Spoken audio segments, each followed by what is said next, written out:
Welcome, fellow confidence crusaders, neuro nerds, and success equalizers. This is your podcast, Real Confidence. I'm your host, Alyssa DeVere, and I'll be sharing a bit of basic brain science, some surprising social secrets, and a touch of tough love. Why? Because I believe confidence is everyone's fundamental right and choice. So let's get to it.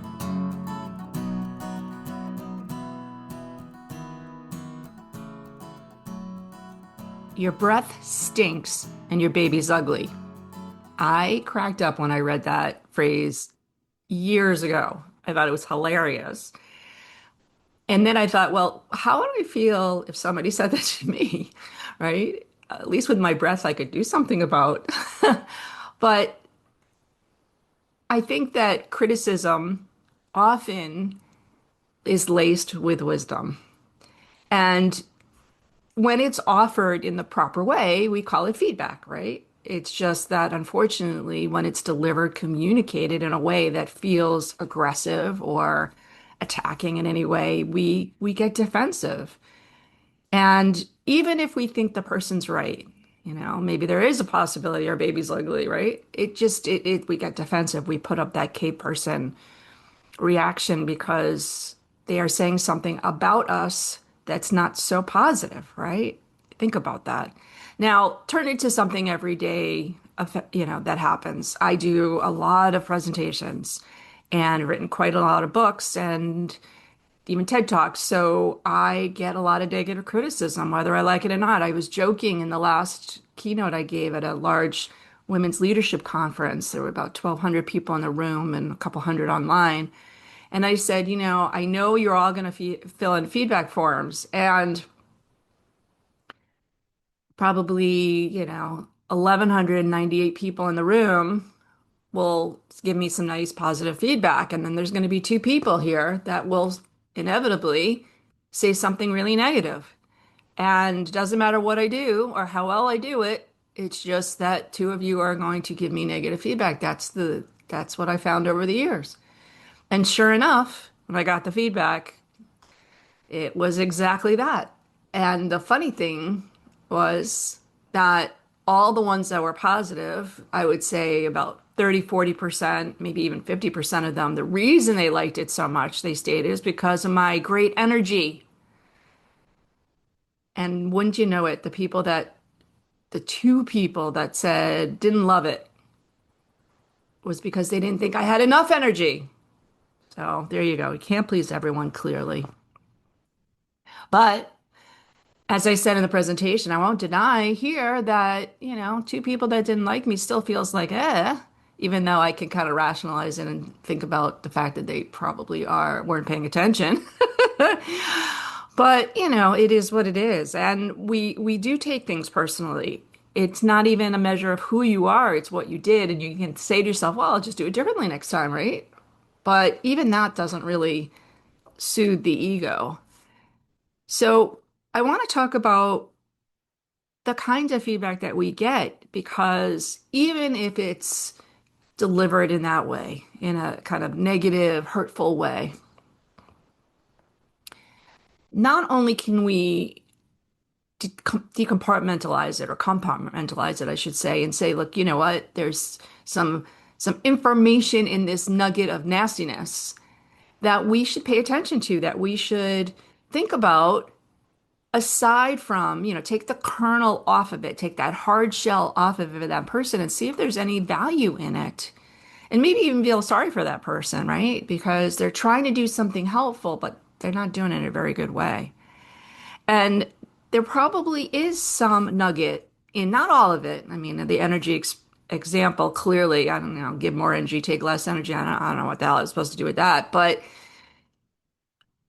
I think that most of the time it is a person who wants to do the right thing, giving them maybe a benefit of the doubt that I shouldn't. But I think they're trying to tell you something that they think will be helpful, but they're not delivering it in a way that feels good and helpful. So, sure, we can look at that and peel it apart and still look at it in a way that says, okay, what were they trying to say? But it still may hurt, right? It still may not feel good. And the question is, does it matter? Should we go through that effort? Right? There's always this question of, hey, wait a minute. They should learn to deliver it better. They should get better communication skills.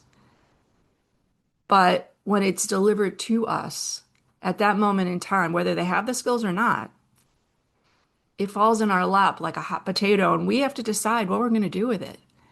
Are we going to toss it away and just say that person doesn't know what they're talking about, or that person doesn't have good perspective, or they're crazy, or whatever dismissal excuse we want? Are we going to just toss it aside? Or are we going to look at that hot potato and say, I'm going to take the shell off and I'm going to use some extra strong oven mitts this time because I know that this potato's hot. This person came in hot and I recognize that, but it may have nothing to do with me, but there may be something inside that has value. Maybe there is a pearl that I can peel apart. That I'm using lots of metaphors here. I don't know why, but it kind of feels right.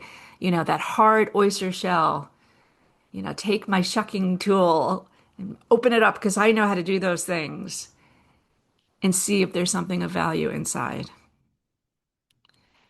So I want you to stew on that for a minute. Not to make oyster stew, but why not? And I'm going to be right back with maybe some comforting ways to just look at that hot potato or oyster or whatever that is tossed in your lap that may or may not have some nugget of positive feedback or helpful feedback, I should say, and how to really get to the core of it. We'll be right back. Want to level up your confidence, your career, maybe even your coaching? Well, then head over to AmericanConfidenceInstitute.com. E-classes are there as well as our coaching certification program, and you don't need any coaching experience to do it. However, if you are an experienced coach, you can get ICF and SHRM continuing credit. It's fast and easy. If you work in an organization, consider bringing in a kick-ass keynote or a uniquely engaging workshop. We also have team learning programs, and they all apply to both your personal and professional life, which makes them really special. They're great for ERGs, the leaders, the member programming, or really any type of professional learning and development in your organization. So give us a holler at www.americanconfidenceinstitute.com. All right, so let's assume somebody just threw you it doesn't even have to be super nasty, but not a positive, a negative piece of feedback, something that, you get and you say, ugh, right? It's that moment of, I'm so frustrated. I put so much work into that book.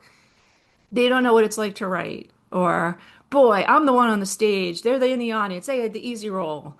And I put all this time and energy and took all that bravery and courage to get on stage. And what do they know, right? You immediately want to jump to that defensiveness. If you're feeling that happening, that's a signal, right? That's your amygdala trying to calm you down to say, that feedback doesn't matter. You're awesome. And you are awesome. So the first thing is feedback regardless. If you left that stage or you wrote that book and you feel really good about it, don't feel any worse about it because one person tossed you this sour apple or whatever you want to use for your own metaphor. But I do want you to look at it in a way and ponder, what are they saying? What is the message in that mess? What are they trying to tell you? And then disagree. Like peel apart the anger, the frustration, the justification, peel apart all that stuff, get it on the side and just tell it to sit there waiting. And the nugget of information that was delivered, you didn't have enough energy, or, your book wasn't well edited, or I didn't really follow the storyline, or whatever it is, look at that, take that as a piece of data. And then you can decide, I don't agree. I had plenty of energy. Or you can say, well, maybe next time I will consider that as I'm working on this in the future. It can be really hard, right? Especially if it's something like a book or presentation that you can't go back and necessarily change immediately. but maybe the next time you can change it or do better, right? As an author, I've written many books and every one of them gets better because of the feedback I get, positive and negative. And on the stage, trust me, I've had so much negative feedback over the years, thousands of presentations. You kind of have a collection. It just helps you grow and create better. The other thing I want you to do is if you know who the person is, if not an anonymous person, is I want you to thank them for that feedback.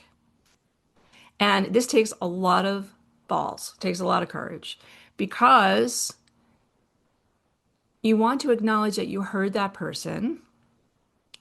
And you can say to them, I know that it takes sometimes confidence or courage to provide feedback, and I do appreciate what you sent me. You do not have to say that you agree with it. You do not have to get defensive. In fact, I suggest you don't. And really be the better person. Take the high road. In all of this, I want you to remember that you can't control other people. We know this, right? We just can't. We can maybe control our kids a little bit, maybe our significant others, but really can't control other people and the way that they're going to plow through life. But we can certainly control how we react.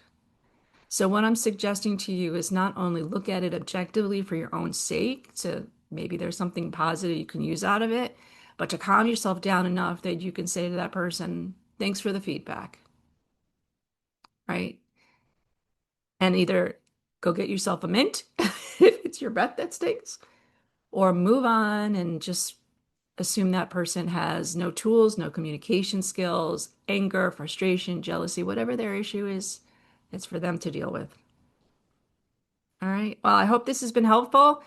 Don't be nasty, but do give people feedback in a positive, loving, compassionate way when you can. And maybe feel a little sorry for those who don't know how to do that yet. All right. See you next podcast. Before we totally wrap up, I want to let you know that full transcripts and show notes for this and other Real Confidence episodes can be found on www.americanconfidenceinstitute.com/podcast. I also want to remind you once again that the best way to get confidence is to give it to others. And you can do it just by liking and sharing this episode on your preferred podcast and social media channels. You can even give me some confidence by noting topics you'd like me to consider for the future. So for now, this is Alyssa DeVere.